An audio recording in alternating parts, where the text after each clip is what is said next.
Hey, hi Anya, how are you Hello, going? hello. I'm very good. How are you? I'm good, deep in the research and all of that, but it's exciting to come together once more to talk to an expert, one of these experts that we have the privilege of, sharing ideas with, learning from, that can help us in negotiating the new normal. hmm Marion, It's a um, good combination. We just had building better conversations with Kida and Jess, and mhm. now the feminine face of the leadership. It kind of goes well together. I'm excited about it. Yeah, I am. And I know that Marion has done some research in this area with some leaders, and she has a really unique take, I think, on how we can embody the feminine face of leadership. So I'm interested to see, what this all means, the feminine side of leadership, and why it's so critical or crucial for us now, as we go forward. So maybe we should bring Marian in. Let's. I have plenty of questions already. I can't wait for us to start. Hey, hey. Hi. Hey, Marian. Hey, hi there. How are you? How's your day been going? Oh, it's a busy day already. With lots going on. So it's lovely to see you both. You too, Yeah. long time no see. Yeah, for sure. Now, Marian, you just published a book on the feminine face of embodied leadership. Let's jump right in because you're hosting a masterclass, delivering a masterclass next week, Saturday. Let's really go straight to jugular. How did you come to be researching and writing in this area of the feminine face of future leadership? What's the story that got you here? Yeah. It's a really it's something that has been perplexing me for some time. Because there is a distinction between autocratic and a more welcoming type of leadership. And one of the things that I've been looking at is, especially as we come out of the phase that we've been in through the pandemic, where the type of leadership that's been crucial within that time is telling people what to do. And as we come out of it, it's more about how do we come out of this in a better place than we are currently. And that's what this element of embodied leadership is about. It's bringing your whole self into the way you lead, your mind, your body, and your spirit, all elements of you, in order for you to be able to serve others to the best in the possible way, and enable them to be the best possible versions of themselves. And I call this feminine simply. It's not, as I say, it's not saying that men can't do this. It's a different way of looking at things. It's a way that one of the things that women do really well is connect and have networks of connections. And which is one of the things that I think is really crucial for us as we come out of this time. Many people have felt socially isolated and lonely, even if they're well connected. And so this new aspect of how do we negotiate a new normal is to do with allowing a different sort of way of being and doing things that's more supportive to all of us on this planet. It's interesting that you mentioned the somewhat autocratic nature of the way leaders made decisions during the crisis, right? One of the things we saw coming out of the research that we've been doing at the Future Local Lab, and was really interesting when we saw it, when we correlated countries that were really strong on the rule of law index against the way in which COVID-19 death rates and were rising and increasing. We saw a really interesting correlation that in more autocratic states, they were doing better and they had done much better in keeping the COVID-19 rates down. You are now saying that, we're coming out of that period of crisis. Well, we are coming out of, or are you saying that, we're now at a stage where, I'm trying to get a question out. Let's see if I can formulate this question. Because, what you said just kind of brought that back to my mind, that correlation that we had found, not causation, but there was that clear correlation. And is it that different circumstances require different types of leadership, and that you are seeing that we are entering a phase now, not that the crisis may be over, but we're entering a phase now that calls for a less autocratic type of leadership?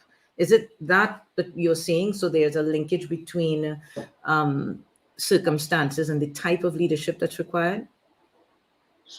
I think there is an element of that. Through a period of crisis, it's very important that people are clear about what's needed of them.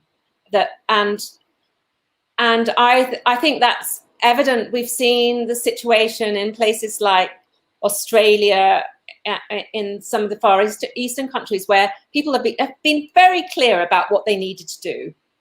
And it was very autocratic. But I think that clarity of knowing what's required of you is really crucial through a crisis. In terms of public health, I know that if we're looking at having people who have got a disease, we want to be able to know exactly where they are and who they've met and how we can therefore contain it. It's crucial that that's all done in a very measured manner. However, as this crisis is going to change, we are going to continue to see variants of concern, which it's pretty clear. However, one of the things that we do need to be able to do is ensure that people's mental health improves, because we have seen incredibly bad rates in terms of people's mental well-being decreasing, the numbers of people who are anxious and concerned about what's going on. And that kind of, the leadership for that situation is very different, because we have to be in a place where we can care for each other and be more compassionate and help connections. And that's the difference, I think, that's needed going forward. Even though we're going to stay in this pandemic phase for a fair bit longer, I can't see an end to it at the moment. Wait, so Marion, oh, sorry, go ahead. No, you go. You go. But you started writing the book far before the pandemic, right? Yes, absolutely. Before that. And my question was, did you have any type of a hypothesis that got either confirmed or rejected while you were creating all these interviews and then putting everything into writing? As in, perhaps we need to change the leadership and make it more feminine, not necessarily represented by the women, but more or less whomever the leader is, they should take into account the feminine side of the leadership as well. Did you have any types of hypotheses like that? Yes, I've been doing quite a lot of reading for quite a long time. And there's been people who've been writing around the importance of caring in leadership roles. And so it was with that hypothesis in mind, is there some element that we should be considering? What are the different principles that we need to consider in our leadership to make it so that it's more inclusive, that's more egalitarian? And those were the thoughts that I'd been having. And so I kind of put together some questions that guided the conversations, a bit like the conversation that we're having now, not necessarily one that's rigid, that enabled a flexibility that women that I was talking to could share their perspectives on what they felt was important. And then the pandemic came along, and it felt really pertinent that we're discussing of some of those qualities which are really needed within our leaders.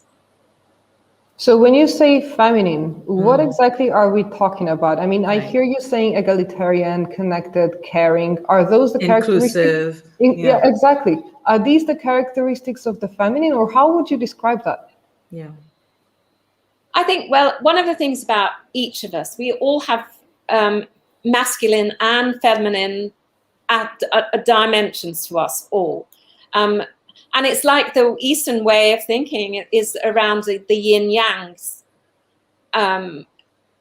is a way of that they present that in terms. So you're not saying that men do something like this and women do it something like that. It's those elements that are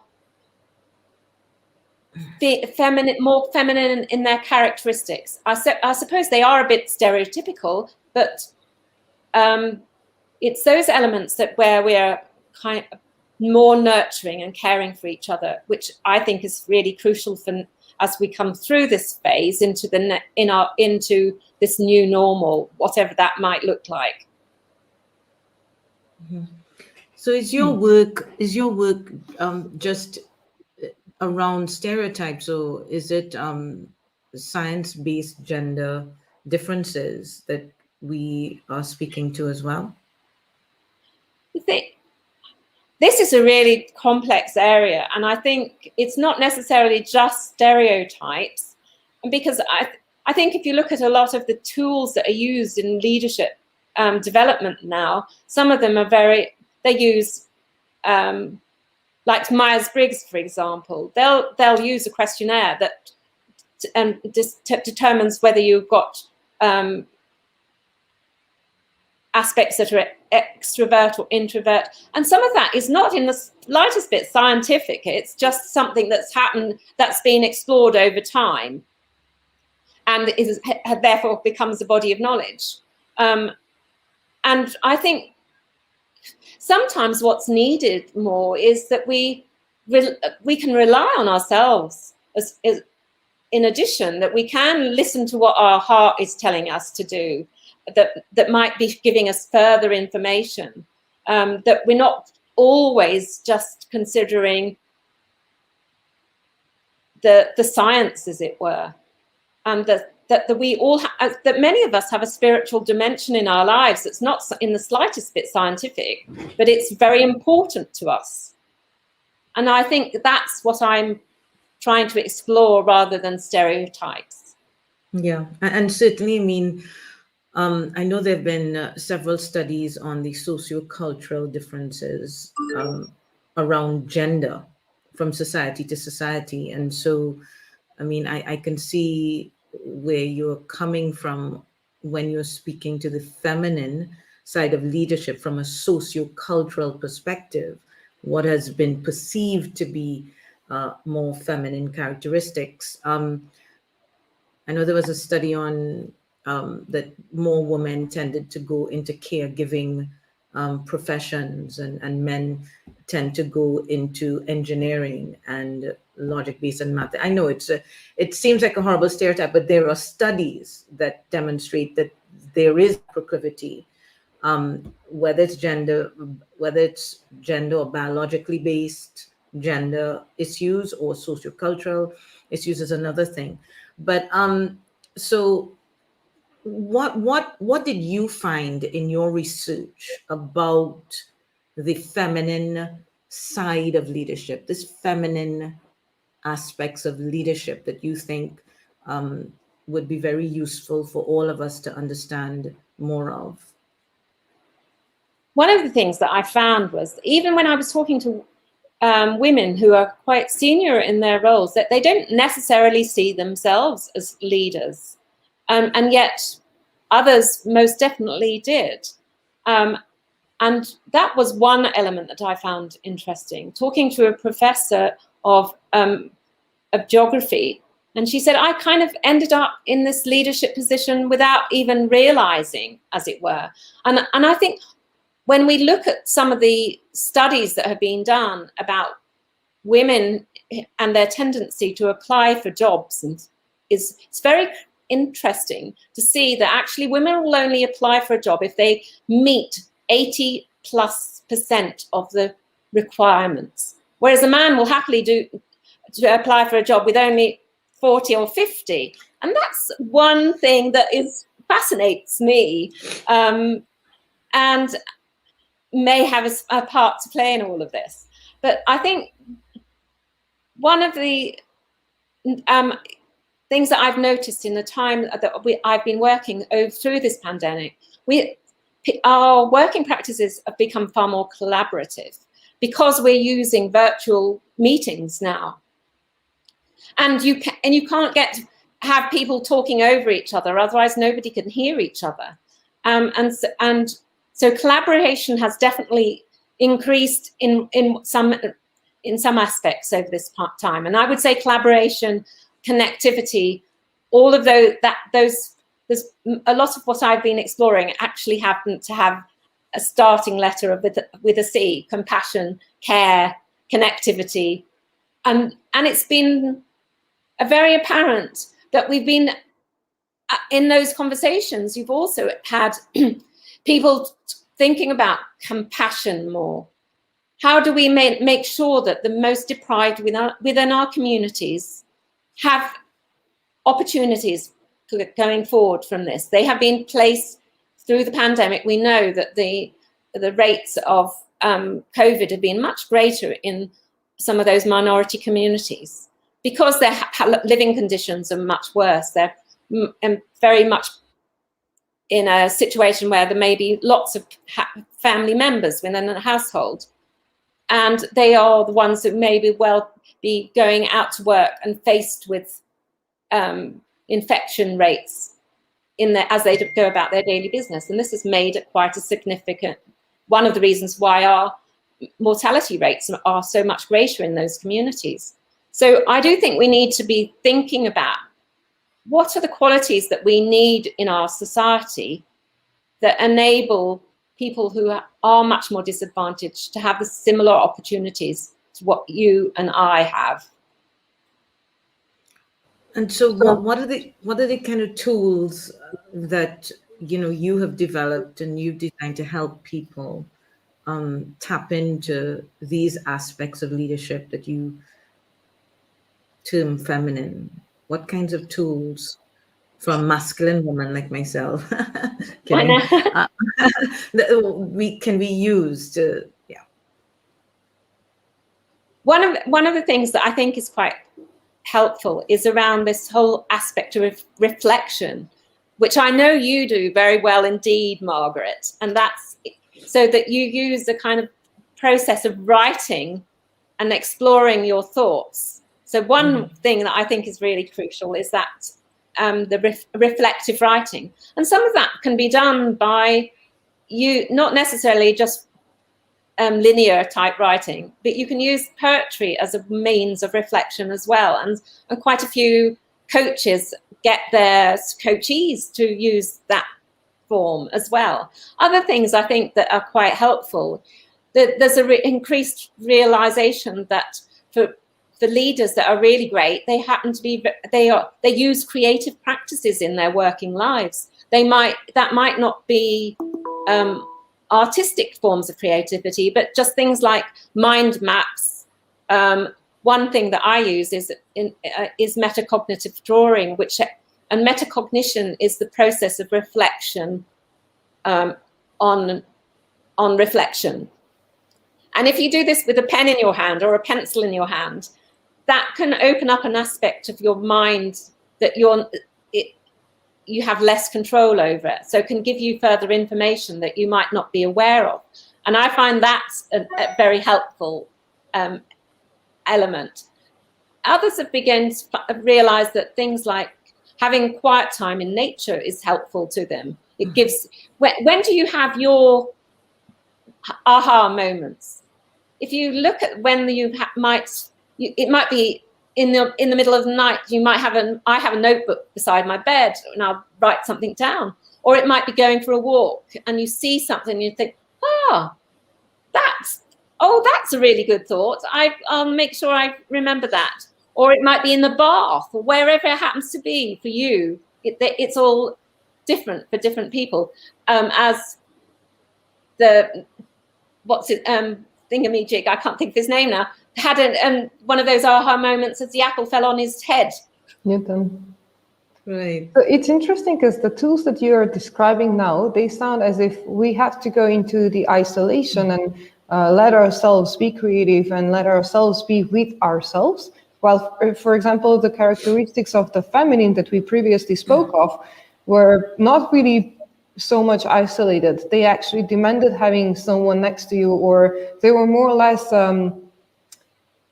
being brought forward when, you know, we are accompanied with other people. So for example, we care, or we tend to be caring whenever we have to care for someone. It's not necessarily for us ourselves. Or we are compassionate, but not necessarily for ourselves. It's more or less in the connection with others. So it's interesting that we use tools by ourselves, for ourselves, to actually become more connected to each other. Is that how it goes? I think both elements are really helpful, and you can do some of these things together with others. You can have circles of reflection, for example, where people have an opportunity to share and gain clarity from asking questions in a group situation. But I do think that sometimes that whole time of recharging your batteries is quite beneficial as an individual, on an individual basis, in order to have the energy to be able to connect with others.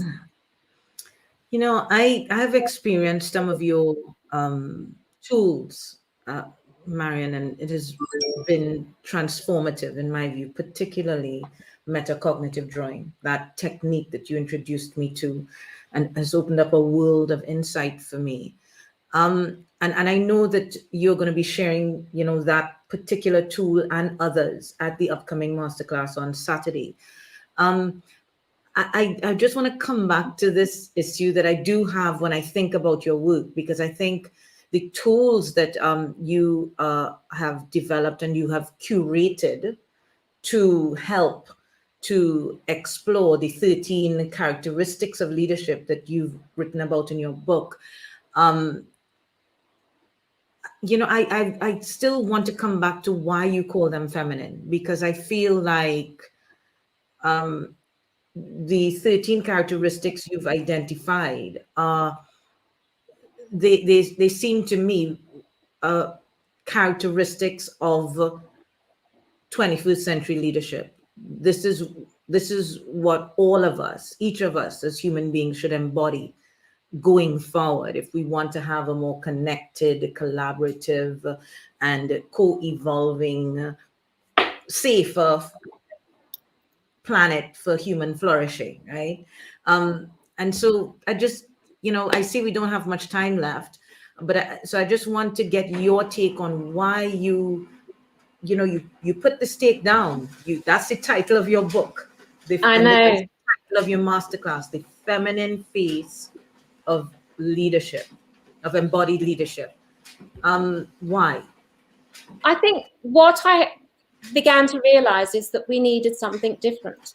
How we're still in a position where women are not always given those opportunities to become leaders, and yet somebody like the Dalai Lama, in fact, came out with the future is feminine. He actually came out in a presentation he gave and said the future is with women. And I think that, and if you look at some of the countries that have done particularly well over the course of the pandemic have women who are in those senior positions, like Jacinda Ardern, for example. And I think the way she has shown it is possible to give direction and yet be caring for her people, that has come across very, very clearly. With Angela Merkel has done very well as well in terms of the response that Germany has made to the pandemic. I think it's been quite interesting to see that those those characteristics that I think you're absolutely right are the ones that we need for the 21st century, but quite often it's a more feminine aspect that we haven't necessarily developed or considered important in the past. Okay. Okay, and you have any, I'm seeing the time, you have any more questions for Marion before the masterclass? So, okay, the future face of leadership is going to be feminine, right? So my question is it really going to be feminine, or is it going to be a really like a mixture of both? Because what I see now is that women in leadership tend to be quite masculine because they compete with a lot of people in business, especially, for example, that are very masculine, that are men. And they have to sort of act the same way. They have to present themselves as being very masculine in order to actually be able to speak to them, to provide that type of a leadership. And now I'm asking myself out loud and providing you with a question whether it's shifting, but is it really shifting towards becoming a feminine, or is it more or less just going to be a mixture of both of them? And are we going to become a bit more mindful of just how useful the feminine side is as well? I would definitely like to see that whole aspect of people being more mindful, whether they're men or women, and being able to show vulnerability and concern for others, and seeing it not as a weakness, but as a strength. Lovely thought. Yeah, that's a beautiful thought. And final question, Marion, what can people hope to gain by attending the masterclass next week with you? I think one of the things that we've shown here, the three of us together, that it's not a simple, straightforward subject. It can be controversial. Therefore, what it does will open up your mind to thinking in a slightly different way, and that can only be a good thing. For sure. For Absolutely. sure. Looking forward to it. It's actually going to be this week, not so? This Saturday. This Saturday, yes. Yeah, so Saturday, 19th of June at 2 p.m. Anja, should we be putting links somewhere? So that's the link to get it there. You can go to futurelaw.io and you can register for the masterclass there. But if you're a member of the Future Law Collaborative, you get access to our monthly masterclasses with incredible experts and our archive of masterclasses for free, right? So feel free to also join. Anja, do you have the WhatsApp group? Should we share the WhatsApp group so people can join that? And they can get the route to attend. If you join the WhatsApp group, you will get the link to join the masterclass for free. So if you're really interested in this topic and you want to join us for free, come join the collaborative, join our WhatsApp group. We have lawyers and policy professionals and change makers from all over the world who are, working to try to make this world a better place from wherever they are at, in whatever niche in their jurisdiction. So thanks, Marion, for sharing with us and being here with us. Lovely. Thank you. And we're looking forward to the masterclass this Saturday. Talk soon. Bye-bye. Great. Thank you. It's been lovely, as always.